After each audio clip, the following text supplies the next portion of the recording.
Welcome to one nation Telugu news. ముందుగా headlines చూద్దాం. LB స్టేడియంలో జరిగిన బీజేపీ భాగ్యనగర్ జనసభ పాల్గొన్న నరేంద్ర మోదీ. కాంగ్రెస్ అధికారంలోకి వచ్చాక డబుల్ ఆర్ ట్యాక్స్ పై చర్చ సాగుతోందన్న ప్రధాని. Telangana R tax, Delhi R tax అని విమర్శ.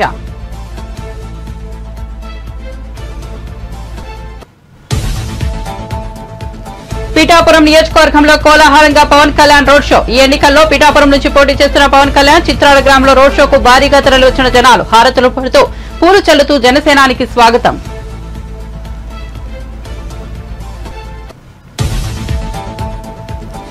గన్నవరంలో ప్రజాగలం సభ. బోరున వర్షంలోనూ సభకు భారీగా తరలివచ్చిన జనాలు. చంద్రబాబు కూడా వర్షంలోనే ప్రసంగించిన వైనం.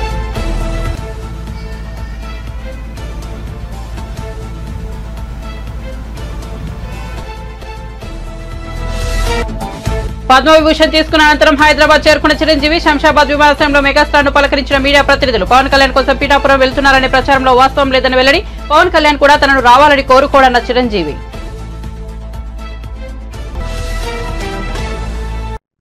ఇక వార్త వివరాల్లోకి వెళ్తే తెలంగాణలో కాంగ్రెస్ అధికారంలోకి వచ్చాక డబుల్ ఆర్ ట్యాక్స్ పై చర్చ సాగుతోందని. ఒక ఆర్ తెలంగాణ అయితే 2 ఆర్ ఢిల్లీది ప్రధాని మోదీ అన్నారు. తాను ఎవరి పేరు చెప్పకపోయినప్పటికీ ముఖ్యమంత్రి వచ్చి వివరణ ఇస్తున్నారని. తెలంగాణ ఆర్ అంటే రజాకార్ అని పేర్కొన్నారు.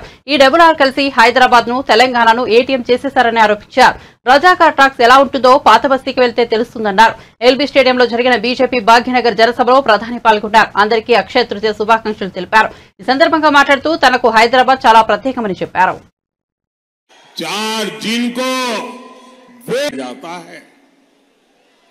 आप मुझे बताइए, क्या भारत करप्शन जैसी प्रॉब्लम के साथ आगे बढ़ सकता है क्या? पूरी ताकत से बताइए, बढ़ सकता है क्या? बढ़ सकता है क्या? क्या भारत को लाखों करोड़ के स्कैम करने वाली पार्टियां आगे बढ़ा सकती है क्या? क्या यूथ की एस्पिरेशंस को इग्नोर करने वाली पार्टियां देश का भविष्य बना सकती हैं? क्या मिडिल क्लास के ड्रीम्स को कुचलने वाली पॉलिटिकल पार्टियां आपका भला कर सकती हैं? क्या हर प्रोजेक्ट में पहले करप्शन का पोटेंशियल खोजने वाली पार्टियां मॉडर्न इंफ्रास्ट्रक्चर बना सकती हैं? तो ये काम कौन का ट्रैक रिकॉर्ड है? लेकिन कांग्रेस का ट्रैक रिकॉर्ड क्या है? क्या जरा इस तरफ से मुझे जो कोई अनजान पंजा कांग्रेस के मैनिफेस्टो में मिडिल क्लास के लिए जरा सा भी विचार नहीं किया गया है।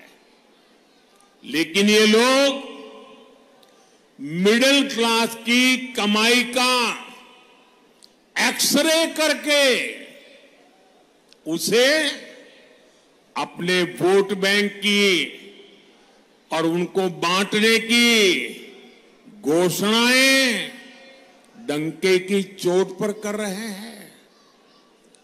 साथियों, आप मुझे बताइए, आपकी जो संपत्ति है उस पर आपके संतानों का अधिकार है कि नहीं है? जरा मुझे सबके सब लोग बताइए, क्या आपकी संपत्ति पर आपके संतानों का अधिकार है कि नहीं है? क्या कोई एक और बात कही है? ही नहीं है।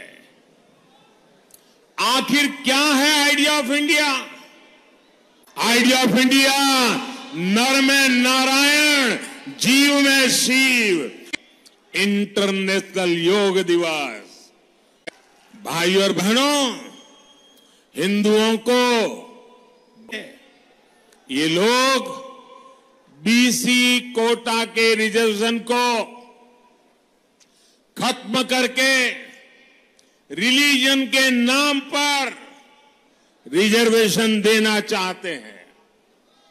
इसका बहुत बड़ा प्रभाव जो जीएचएमसी चुनाव में पड़ा था वो हम सब ने देखा है। जिन सीटों पर बीसी समाज का हक था वो उनसे छीन ली गई। జనసేనాని పవన్ కళ్యాణ్ తాను పోటీ చేస్తున్న పిఠాపురంలో రోడ్ షో చేపట్టారు. చిత్రాడ గ్రామంలో పవన్ కళ్యాణ్ రోడ్ షో భారీ స్పందన లభించింది. జనాలు భారీగా తరలి రావడంతో రోడ్డు కిక్కిరిసిపోయింది. మహిళలు హారతులు పడుతూ పూలు చల్లుతూ జనసేనానికి స్వాగతం పలికారు. పవన్ తో పాటు ఈ రోడ్ షోలో Pithapuram TDP incharge SVSN Varma, Kakinada Lok Sabha స్థానం నుంచి జనసేన అభ్యర్థి తంగెళ్ల ఉదయ్ శ్రీనివాస్ కూడా పాల్గొన్నారు. ఈ సందర్భంగా పవన్ మాట్లాడుతూ పిఠాపురం నియోజకవర్గంలో ఉన్న సమస్యలు తనకు తెలుసునని, తాను గెలిచాక వాటిని పరిష్కరిస్తారని, పిఠాపురంను ఒక ఆదర్శ నియోజకవర్గంగా తీర్చిదిద్దుతానని హామీ ఇచ్చారు.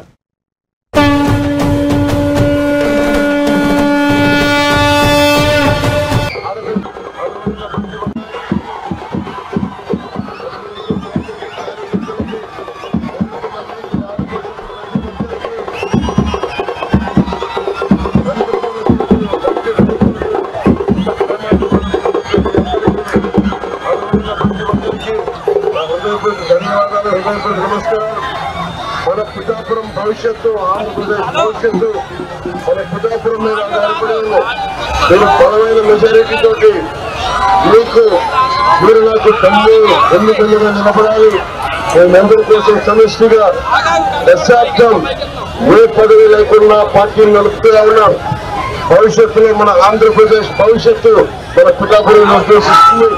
అందుకని మనస్ఫూర్తిగా మీ ఆశీస్సులు పూర్వీకులు కావాలి, ఆశీర్వచనాలు కావాలందరికీ కోరుకుంటూ ప్రతి సమస్య మీద బలమైన స్పందనిచ్చి పరిష్కారం మార్గం.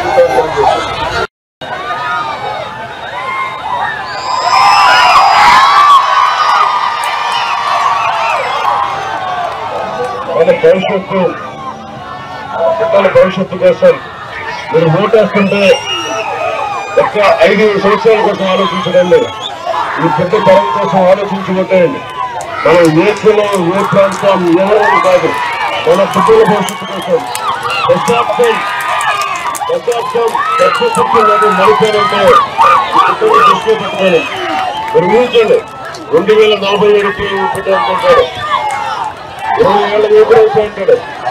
అప్పటికి ఉపాధి అవకాశాలు ఉండాలి, ఆ ల్యాండ్ ఆర్డర్ బాగుండాలి, ఆరోగ్యం బాగుండాలి, తాగునీరు అన్నీ మనకి ఈజీగా దొరకాలి. అందుకే నేను చేస్తుంది ఒక ఎన్నికల కోసం కాదు, ఒక తరం భవిష్యత్తు కోసం. ఒక తరం భవిష్యత్తు కోసం నిలబడితే తప్ప మనం ముందుకెళ్ళాలి. ఎందుకంటే ప్రతి ఒక్కరికి ధన్యవాదాలు తెలియజేస్తుంటే రాష్ట్రంలో తిరుగుతుంటే నాకు పిఠాపురం ప్రజలు ముఖ్యంగా మన ఏపీలో ఎన్నికల ప్రచారంలో భాగంగా సీఎం జగన్ గుంటూరు జిల్లా మంగళగిరి నియోజకవర్గంలో నిర్వహించిన సభలో పాల్గొన్నారు. మంగళగిరి పాత బస్టాండ్ ప్రాంతంలో నిర్వహించిన ఈ సభకు భారీ సంఖ్యలో ప్రజలు తరలివచ్చారు. ఈ సందర్భంగా జగన్ మాట్లాడుతూ మరో 3 రోజుల్లో కురుక్షేత్రం జరగనుంది. 5 ఏళ్ల భవిష్యత్తును పథకాల కొనసాగింపు నిర్ణయించే ఎన్నికలు పొరపాటున చంద్రబాబు ఓటేస్తే పథకాలన్నీ ముగిసిపోతాయని, జగన్ కు ఓటు వేస్తే ఇప్పుడున్న పథకాలు కొనసాగుతాయన్నారు. చంద్రబాబును నమ్మడం అంటే కొండచెరువు నోట్లో తలకాయ పెట్టడమేనని జగన్ ఎద్దేవా చేశారు. సాధ్యం కాని హామీలను గుప్పించి మోసం చేస్తున్నారని ప్రతి ఒక్కరూ ఈ విషయం గుర్తుపెట్టుకోవాలన్నారు. రాష్ట్ర ప్రజల దీవెనలతో తన 59 నెలల పాలనలో గతంలో ఎన్నడూ చూడని మార్పులు తీసుకొచ్చినట్టు వెల్లడించారు. 2.70 లక్షల కోట్ల రూపాయలు బటన్ నొక్కి నేరుగా అక్క చెల్లెమ్మల కుటుంబాల ఖాతాలోకి జమ చేసినట్లు పేర్కొన్నారు. అలాగే 2.31 లక్షల ప్రభుత్వ ఉద్యోగాలు వచ్చాయని గుర్తు చేశారు. గత ఎన్నికల్లో ప్రకటించిన మేనిఫెస్టోలోని 99% హామీలు అమలు చేసిన ప్రభుత్వం తమదేనని పేర్కొన్నారు.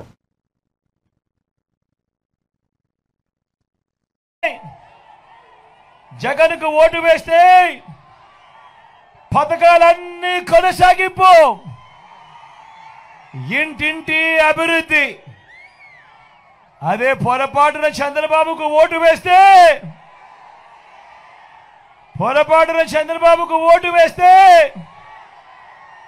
పథకాలన్నీ ముగింపు,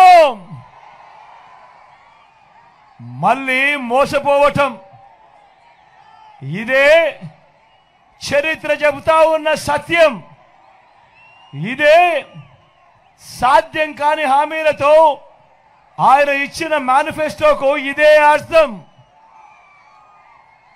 పొరపాటున చంద్రబాబుకు ఓటు వేయడం అంటే, పొరపాటున చంద్రబాబును నమ్మటము అనంటే కొండ చిలువ నోట్లో తలకాయ పెట్టడమే అన్నది.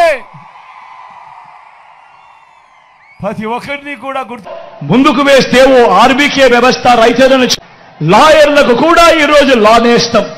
నేను అడుగుతా ఉన్నా, మిమ్మల్ని అందరినీ అడుగుతా ఉన్నా, ప్రతి ఒక్కరిని అడుగుతా ఉన్నా, గతంలో ఈ మాదిరిగా పేదలకు తోడుగా ఉండి చెయ్యి పట్టుకొని నడిపిస్తూ స్వయం ఉపాధి రంగానికి ఇంతగా అండగా ఉన్న ప్రభుత్వం గతంలో ఎప్పుడైనా జరిగిందా అని అడుగుతా ఉన్నాడు. ఈ పథకాలన్నీ గతంలో ఉండేటివే అని అడుగుతా ఉన్నాడు మీ బిడ్డ. ఉండేటివే అన్న, ఉండేటివే అక్క, ఉండేటివే చెల్లి, ఉండేటివే తమ్ముడు, ఎప్పుడైనా ఉండేటివే పెద్దమ్మ.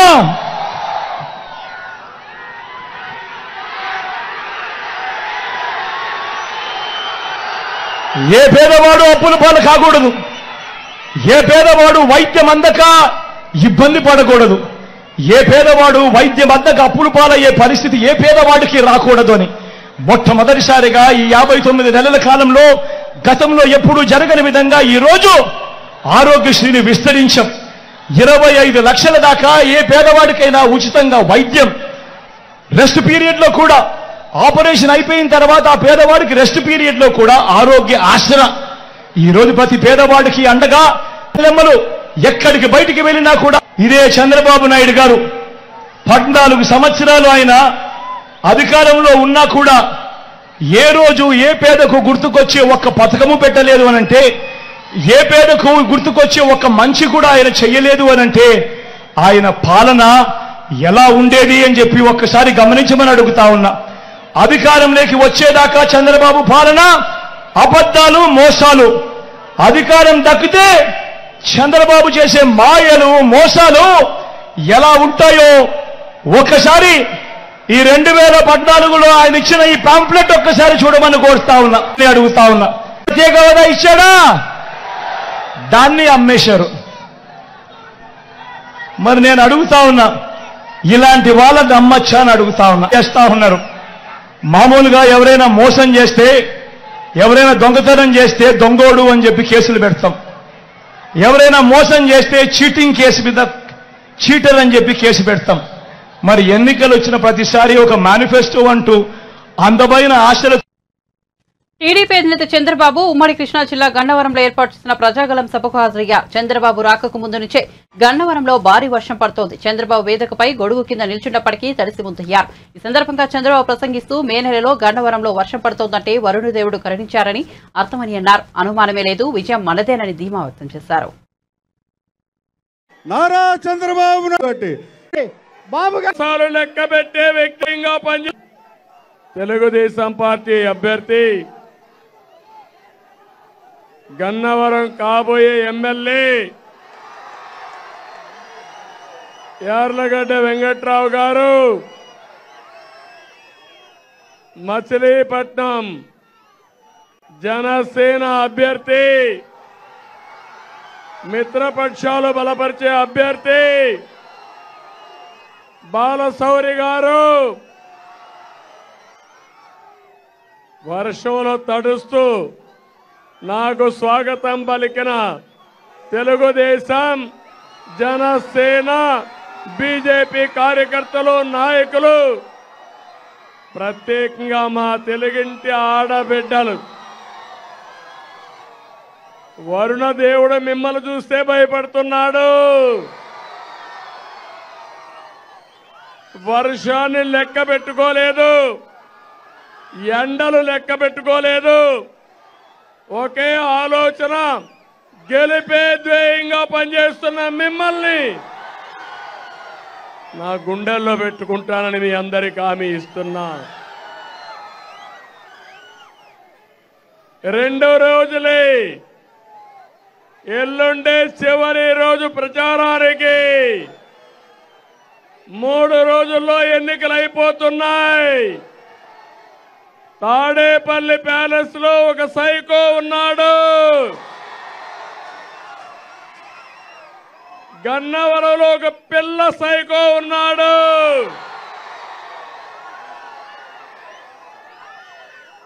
కబద్దార్ గుర్తుపెట్టుకోండి.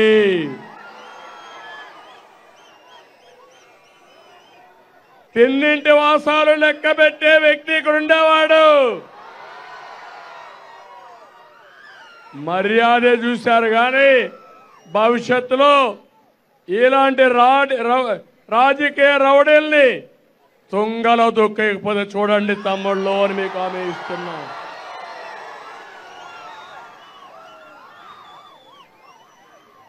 యార్లగడ్డ వెంకట్రావు చదువుకున్న వ్యక్తి,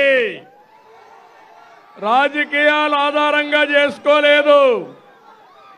అమెరికాకెళ్ళి తెలివితేటతో డబ్బులు సంపాదించిన వ్యక్తి యార్లగడ్డ వెంకట్రావు. ఇక్కడ ఉండే సైకో రౌడీజం చేసి భూ కబ్జాలు చేసి డబ్బులు సంపాదించిన వ్యక్తి. అందుకే హామీ ఇస్తున్నా, ఇక్కడ మేము కానీ మా మిత్రుడు పవర్ స్టార్ పవన్ కళ్యాణ్ గారు ప్రజలు గెలవాలి, రాష్ట్రం నిలబడాలి, మీ పిల్లల భవిష్యత్తు వెలగాలి, అదే మా ఆలోచన. ఆ ఆలోచన కోసమే పనిచేస్తున్నాం. ఈరోజు నేను చూస్తున్నా ఎక్కడ పోయినా ఉధృతంగా ఉంది, ఏమి అనుమానం లేదు. వైసీపీకి డిపాజిట్ కూడా రావు. తాను అడిగిన ప్రశ్నలకు సీఎం జగన్ సూటిగా సమాధానం చెప్పాలని ఏపీపీసీసీ అధ్యక్షులు కడప ఎంపీ అభ్యర్థి షర్మిల డిమాండ్ చేశారు. కడపలో నిర్వహించిన విలేకరుల సమావేశంలో ఆమె మాట్లాడుతూ కంటతడి పెట్టుకున్నారు. రాజకీయ కాంక్షతోనే కడపలో పోటీ చేస్తున్నానని జగన్ అంటున్నారు. నన్ను రాజకీయాల్లోకి తెచ్చింది జగనన్న కాదా? జైల్లో ఉన్నప్పుడు నన్ను పాదయాత్ర చేయమన్నది మీరు కాదా? నా భర్త పిల్లల్ని వదిలేసి 1000 కిలోమీటర్ల మేర పాదయాత్ర చేశా. మీ భవిష్యత్ కోసం నా కాలికి గాయమైనా వెనక్కి తగ్గలేదు. పాదయాత్ర సమయంలో వైఎస్ఆర్సీపీ అంతా నా చుట్టే తిరిగిందే. నాకే రాజకీయ కాంక్ష ఉంటే వైఎస్ఆర్సీపీని నేను హైజాక్ చేసేదాన్ని కదా. మీ నుంచి పైసా సాయం కోరినట్టయినా నిరూపించగలరా? మీరు వైఎస్ఆర్ కొడుకునని ఎందుకు మర్చిపోతున్నారు? ప్రపంచంలో రాజకీయ విభేదాలు ఉన్న వాళ్ళు చాలా మంది ఒకే కుటుంబంలో ఉన్నారు. వేర్వేరు పార్టీలో ఉండి ఒకే కుటుంబంలో కొనసాగుతున్న వారు చాలా మంది ఉన్నారని షర్మిల ఇటీవలే జగన్ ఇంటర్వ్యూలో చేసిన వ్యాఖ్యలకు కౌంటర్ ఇచ్చారు.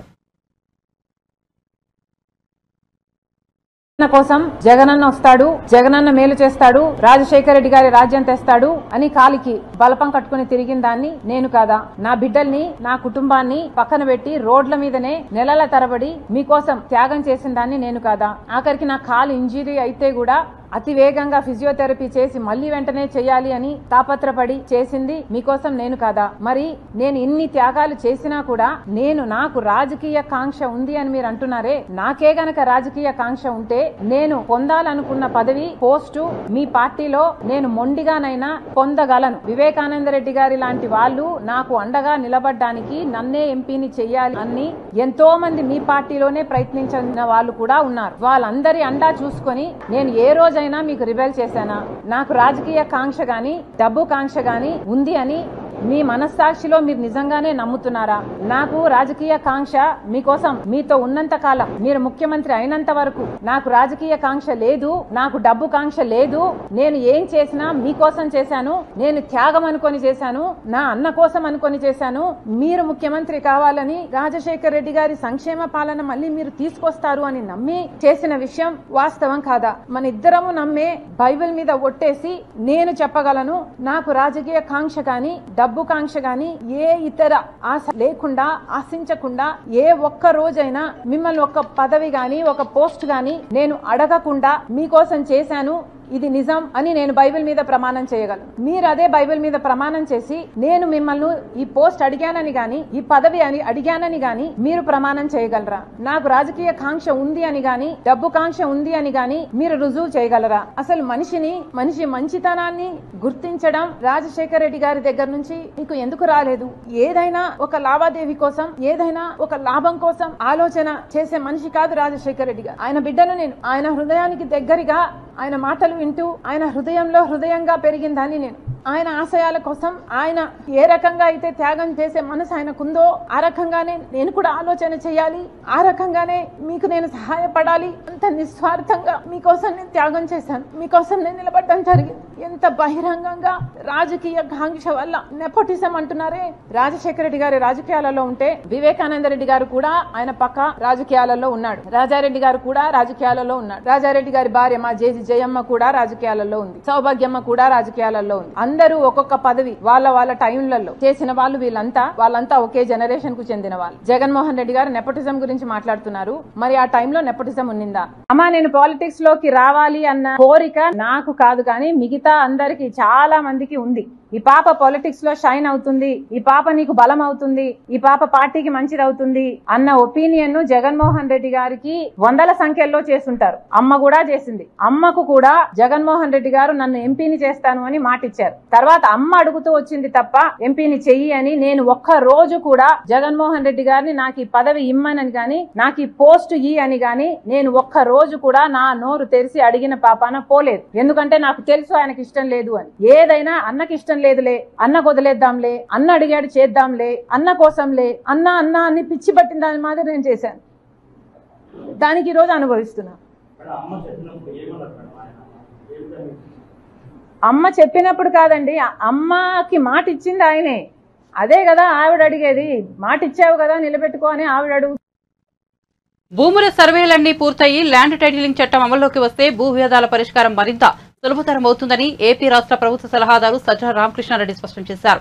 ఎన్నికల్లో లబ్ధి పొందేందుకు చంద్రబాబు ల్యాండ్ టైటిలింగ్ చట్టంపై కావాలని దుష్ప్రచారం చేస్తున్నారని ఆయన మండిపడ్డారు. కేంద్రం తెచ్చిన ల్యాండ్ టైటిలింగ్ చట్టానికి నాడు చంద్రబాబు ప్రభుత్వమే పూర్తిగా ఆమోదముద్ర వేసిందని ఆయన గుర్తు చేశారు. ల్యాండ్ టైటిలింగ్ చట్టం అనేది భూ యజమానికి ప్రభుత్వం తరపున పూర్తి హామీ ఇవ్వడమే కానీ సజ్జల స్పష్టం చేశారు. విజయవాడలో ఏర్పాటు చేసిన విలేకరుల సమావేశంలో సజ్జల రామకృష్ణారెడ్డి మాట్లాడారు. నాడు టైటిలింగ్ చట్టానికి ఆమోదముద్ర వేసిన తెలుగుదేశం ప్రభుత్వమేనని, నేడు అదే పార్టీ ఈ చట్టంపై దుష్ప్రచారం చేస్తోందని ఆగ్రహం వ్యక్తం చేశారు. ఎన్నికల్లో లబ్ధి పొందేందుకు కోట్లాది రూపాయలు ఖర్చు పెట్టి ల్యాండ్ టైటిలింగ్ చట్టంపై టీడీపీ దుష్ప్రచారం చేస్తోందన్నారు.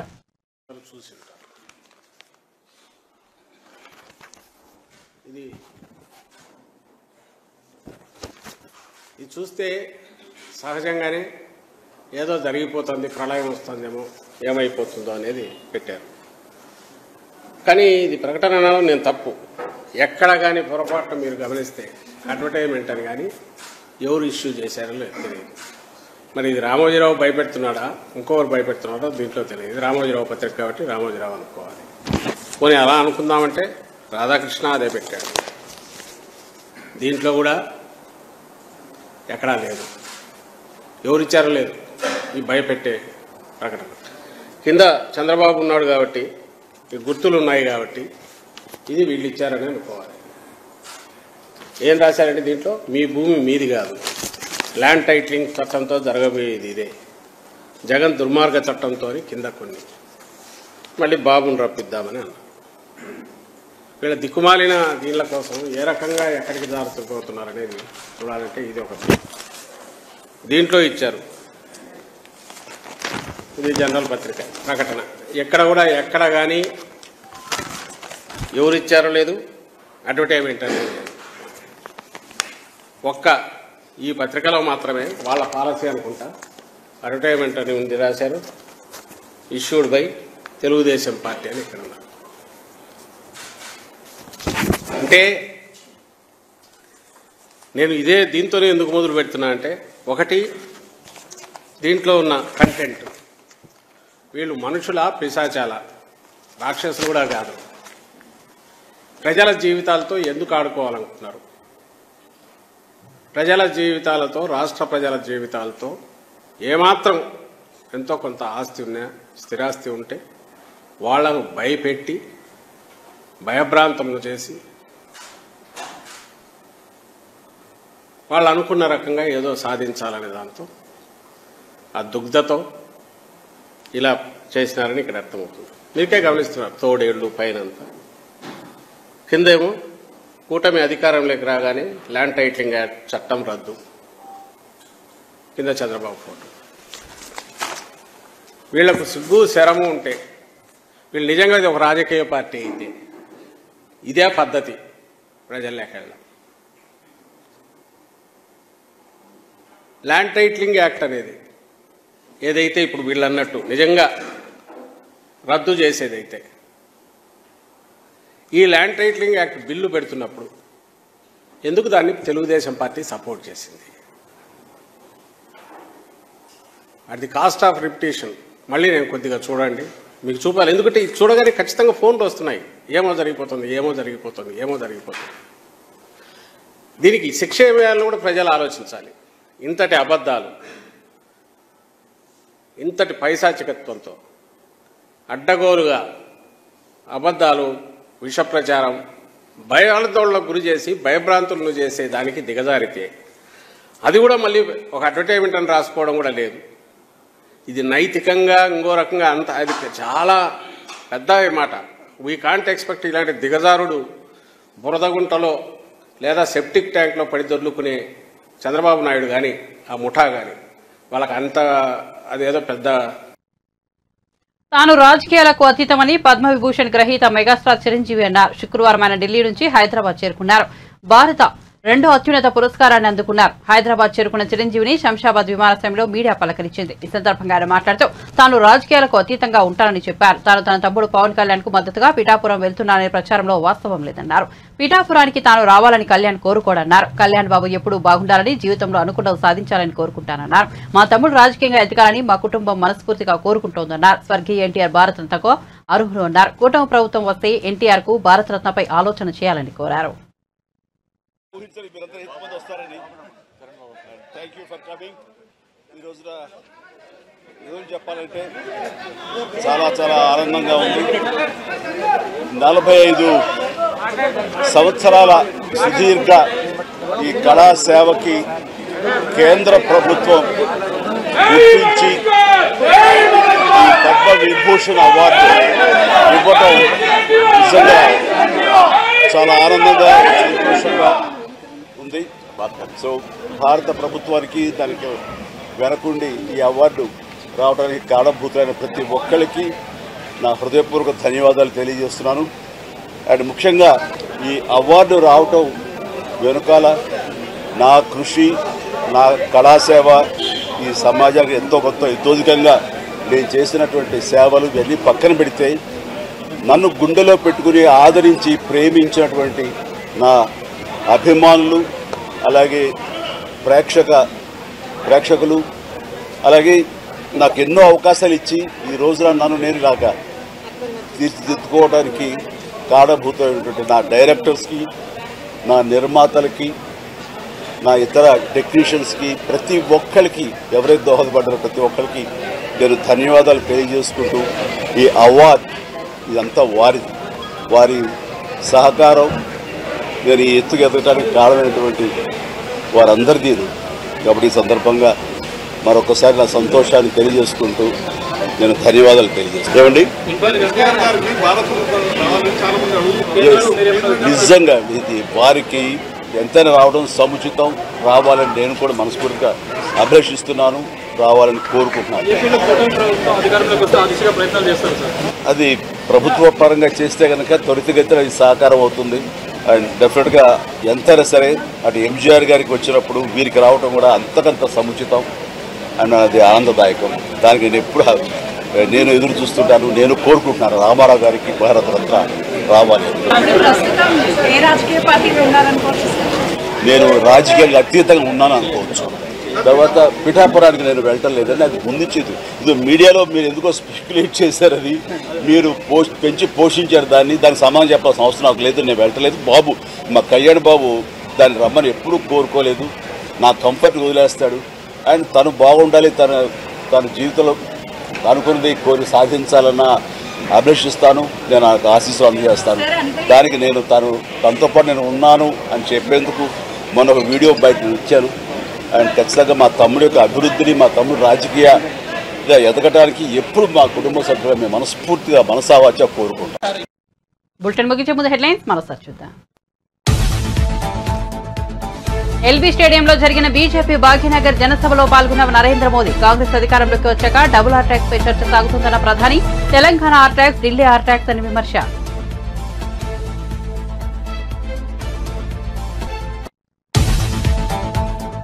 పిఠాపురం పిఠాపురం నియోజకవర్గంలో కోలాహలంగా పవన్ కళ్యాణ్ రోడ్ షో. ఈ ఎన్నికల్లో పిఠాపురం నుంచి పోటీ చేస్తున్న పవన్ కళ్యాణ్ చిత్రాడ గ్రామంలో రోడ్ షోకు భారీగా తరలివచ్చిన జనాలు హారతులు పడుతూ పూలు చల్లుతూ జనసేనానికి స్వాగతం.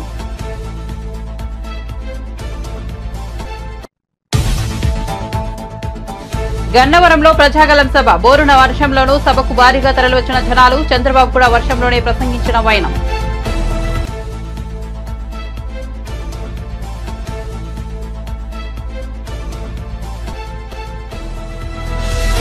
పద్మవిభూషణ్ తీసుకున్న అనంతరం హైదరాబాద్ చేరుకున్న చిరంజీవి. శంషాబాద్ విమానాశ్రయంలో మెగాస్టార్ ను పలకరించిన మీడియా ప్రతినిధులు. పవన్ కళ్యాణ్ కోసం పిఠాపురం వెళ్తున్నారనే ప్రచారంలో వాస్తవం లేదని వెల్లడి. పవన్ కళ్యాణ్ కూడా తనను రావాలని కోరుకోడన్న చిరంజీవి.